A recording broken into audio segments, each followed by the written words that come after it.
Om Namo Venkatesaya. Welcome back to our channel. ఈరోజు video ఏంటంటే, శాంతి నిలయంలో మనం సిమెంట్‌తో అమ్మవారి విగ్రహం తయారు చేశాం కదండీ!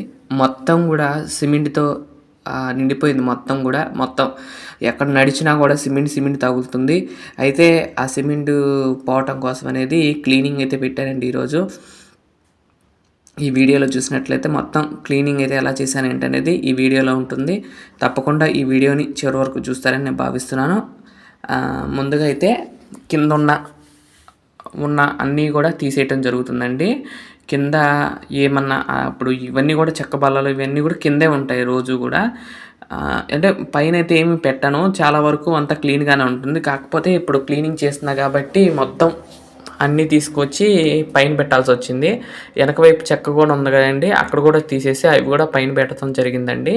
మొత్తం అన్నీ కూడా పైన పెట్టేసేసి ఊడ్చుకొస్తున్నానండి. మొత్తం కూడా గోడలు అన్నీ కూడా, అంటే ఇదంతా కూడా అక్కడ దాకా కూడా సిమెంట్ పడిందండి. గాలి కదండి, గాలికి మొత్తం కూడా స్ప్రెడ్ అవుతుంది కాబట్టి అసలే సిమెంట్ అనేది ఒక బీప్ పిండి ఆ మోడల్లో టైప్లో ఉంటుంది కాబట్టి అసలు మొత్తం జల్లేసినట్టుగా అయిపోయింది. మొత్తం కూడా మళ్ళీ అన్నీ కూడా ఊడ్చుకురావటం జరిగిందండి. ఊడ్చి మళ్ళీ అంత చెత్త వచ్చిందండి. అంత చెత్తను మళ్ళీ ఎత్తి తర్వాత అక్కడ ఇంకా చాటతో కూడా ఎత్తాను.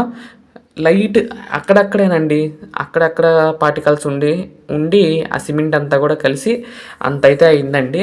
ఒక చాట్ నిండా అయింది. అవన్నీ కూడా తీసేసి మళ్ళీ ఎత్తేసి మళ్ళీ మొత్తం నీట్గా 2 సార్లు కడుక్కొస్తే కానీ అది మొత్తం క్లీన్ అయితే అవ్వలేదండి. లోపల కూడా ఉన్న వెంకటేశ్వర స్వామి దగ్గర కడ్డీలు వెలిగిస్తూ ఉంటాను, అవి కూడా క్లీన్ చేశాను.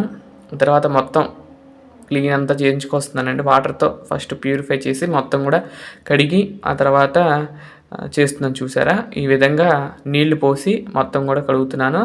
అయితే ఇక్కడ మామూలుగా నీటితో కడగచ్చు, కాకపోతే చీపిరి పెట్టకపోతే ఏంటంటే ఆ సిమెంట్ అనేది అక్కడే అంటుకుపోతుంది. సిమెంటు అక్కడే ఉందంటే కనుక మళ్ళీ అది ఆరిన తర్వాత మళ్ళీ ఆ పొడయ్యి మళ్ళీ మొత్తం కాళ్ళకు అంటుకుంటుందని చెప్పి నేనైతే అలా చేస్తున్నాను.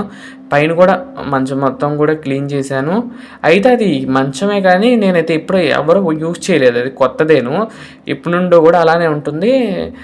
అయితే ఇక్కడ కూడా ఎందుకంటే కింద ప్లేస్ లేదు కాబట్టి ఈ మంచం ఉంటే ఎవరైనా వచ్చి గబుక్కునే కూర్చోవాలన్నా కుర్చీల కంటే ఇదైతే కొంచెం ఈజీగా ఉంటుంది కదండి. వచ్చిన వాళ్ళు కూర్చోవడానికని కానీ నేనైనా సాయంత్రం వచ్చి పూజ చేసుకునేటప్పుడు కాసేపు స్వామివారికి ఎదురుగా కూర్చోవాలన్నా కానీ ఈ మంచం మీద అయితే కూర్చుంటాను. అయితే పొరుపు అయితే ఉండదు కాబట్టి తప్పులేదు, కూర్చోవచ్చు. చెక్క బల్లమే కూర్చున్నట్టేనండి. మంచం అనే అన్నగాని ఇప్పుడు మంచం అంటే కనుక నవారుతో చేసిన మంచాన్ని మంచం అంటారు. ఇదేంటంటే చెక్కదే కాబట్టి పెద్ద ఇబ్బంది ఏమి ఉండదు, అదేమి ఉండదు. కూర్చోకూడదు అనేది ఏమి ఉండదు, ఎవరైనా కూర్చోవచ్చు, తప్పలేదు. అది చెక్కతో ప్లేవుడ్తో చేసిన చెక్కతో సమానము. తర్వాత శాంతి నిలయంలో కూడా లోపల కూడా గర్భాలయంలో స్వామివారి దగ్గర కూడా మొత్తం అక్కడ కూడా సిమెంట్ అయిపోయిందండి. ఎందుకంటే నేను నిత్యం పూజ చేసుకోవడానికి ఉదయం సాయంత్రం వస్తా కదండి, వచ్చినప్పుడు తొక్కుతూ అదంతా కూడా వెళ్ళిపోయాను. అయితే ఈ 2 రోజులు అసలు అమ్మవారు చేసిన 3 రోజులు కూడా అసలు అటు ఇటు తిరగబుద్ధి కాలేదండి. ఎందుకంటే మొత్తం ఎటు తిరిగినా సిమెంటే, కాళ్ళంటే సిమెంట్ అవుతుంది, ఏమన్నా కూర్చుందామంటే సిమెంట్ అవుతుంది. ఎక్కడ కింద కూర్చోడానికి లేదు, ఎక్కడ కూర్చోడానికి లేకుండా అయిపోయింది. మంచం మీద కూర్చున్నా కూడా అది బల్ల మీద కూర్చున్నా కూడా మొత్తం సిమెంట్గానే ఉంది. కాకపోతే అమ్మవారి విగ్రహం అయిపోయింది కాబట్టి ఇంకా సిమెంట్ పని ఏం లేదు కాబట్టి మొత్తం క్లీన్ అయితే చేసుకొచ్చాను. ఈ విధంగా ఎంత క్లీనింగ్ అయితే ఉంటుందండి. అంటే ఏదో కట్టాము అని కట్టేశాను అనేది ఏమీ ఉండదు, కానీ కట్టిన తర్వాత కూడా ఇంత పని ఉంటుందని మీకు చెప్తాను కోసమే ఈ వీడియో పెడుతున్నాను. చూసారా, వాటర్ మళ్ళీ అక్కడక్కడ నిలిచిపోతాయి.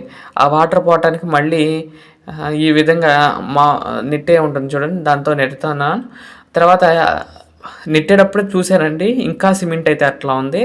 అందుకే నేనేం చేశానంటే ఇంకో 2 బకెట్లు అట్లా పోస్తే పోతలే అని చెప్పి 2 బకెట్లు అయితే పోసాను. ఈ విధంగా మొత్తం వైఫ్ పెట్టి దాంతో తుడిచేస్తున్నాను. మొత్తం కూడా తుడిచేస్తే నెట్టేస్తే నీళ్ళు ఆరిపోయినాయి. తర్వాత ఫ్యాన్ వేసి ఒక 2 గంటలు అయితే అట్టు పెట్టాను. ఆ తర్వాత మొత్తం కూడా ఆరిపోయిందండి. ఇక్కడ కూడా అమ్మవారి దగ్గర కూడా అమ్మవారిని ఇవాళ వాటరింగ్ అయితే చేశాను. నిన్న ఇదంతా కూడా ఆదివారం నాడు జరిగిందండి. నిన్న మొత్తం కూడా అమ్మవారికి వాటరింగ్ అయితే నిన్న అల్లా కూడా వాటర్లతో ఉంచాను. అయితే వాటర్ ఆ గంటకు ఒకసారి వచ్చి వాటర్ పోయటం అలా అయితే చేశాను. ఈ విధంగా మొత్తం కూడా క్లీన్ చేసుకొచ్చి తర్వాత అమ్మవారి మీద కూడా మళ్ళీ ఇలా గంటకోసారి పోస్తూ అలా చేశానండి. మొత్తం ఇంత క్లీన్ అయిపోయినాక చూడండి ఇప్పుడు ఎలా ఉంటుందో. మొత్తం అన్నీ కూడా ఇప్పుడిప్పుడే ఆరిపోతుంది. అలా చూపిస్తుంది చూడండి. పగుళ్ళు ఇచ్చినట్లుగా ఉంది కదండీ! అది సిమెంట్‌తో చేసింది కాబట్టి అలా పగుళ్ళు ఇచ్చినట్లుగా కనపడుతుంది. అయితే మొత్తం లోపల కూడా అంతా కూడా క్లీన్ చేసిన తర్వాత ఈ విధంగా అయితే ఉంది. అలాగే బయట కూడా వాటర్ ఉంటాయి చూడండి. నేను బయట కూడా వాటర్ నెట్టుకోవటమేనండి. లోపల లోపల అంటే నెట్టే పని లేదు కానీ అక్కడక్కడ కొంచెం కొంచెం నెట్టుకుంటే చాలు. మన గర్భాలయంలో మాత్రం స్వామివారికి రైట్ సైడ్ కొంచెం నీళ్ళైతే ఆగుతాయి. అక్కడైతే కొంచెం నెట్టుకోవాల్సిన అవసరం ఉంది కానీ బయటైతే అవసరం లేదు. కాకపోతే కొంచెం ఎక్కడైనా గుంటలున్నా పోతాయి అని చెప్పి నేను అలా తొందరగా ఆరతాయి కాబట్టి అలా చేశాను. ఇదిగోండి ఈ విధంగా సామాన్లన్నీ కూడా అక్కడే ఉన్నాయి, ఇంకా తీయలేదు. ఇవన్నీ కూడా అట్లానే ఉన్నాయి. ఇక్కడ చూడండి అమ్మవారిని ఈ విధంగా క్లాత్ వేసి మొత్తం కూడా తడిపెట్టి పెట్టానండి. మొత్తం తడిగుడ్డతో ఉన్నారు అమ్మవారు. నేను నల్లా కూడా వాటరింగ్ చేశాను. ఇంకా ఒక్క రోజల్లా వాటరింగ్ ఇస్తే రెండో రోజు మనం అవసరం లేదు. అలా చేసుకుంటే విగ్రహం బాగుంటుంది, సిమెంట్ విగ్రహాలు. అప్పుడు వెంకటేశ్వర స్వామి వచ్చినప్పుడు కూడా మామూలుగా రోజు 2 పూట్ల వాటరింగ్ ఇలానే చేశాను క్లాత్ వేసి. అదే ఇప్పుడు కూడా ఫాలో అయ్యాను. ఇక్కడ కొన్ని చూసారా కొన్ని నీళ్ళు అయితే పోయినాయి కానీ ఇందాకలో చాలా నీళ్ళు ఉన్నాయి.